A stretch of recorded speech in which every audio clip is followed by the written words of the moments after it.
جوان بیکار میگردن، نیرویش ضایع میشه، خود بیکاری سبب انحراف میشه. میفهمین بدترین کار دنیا بیکاری است.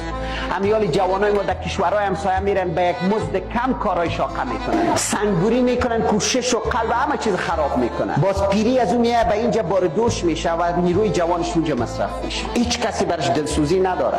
حکومت که میاد موتر شسی خود کار داره، خانه وزیر اکبر خان کار داره. دیدیم هیچ کدامش هم استثنا نبود، هیچ کدامش استثنا نبود. هموناش که خوب از خدام گپ میزنن، همون خانه وزیر اکبر خان مزیشان میده، همون موتر 6 سال تعقیبی مزه میده. روز هر کسی میگه درس بخون، والا درس بخونیم که چی؟ اون کاکای مستری داره در خانه خواست، مامایم دکترا داره کراچی فروشی ترکاری فروشی میکنه.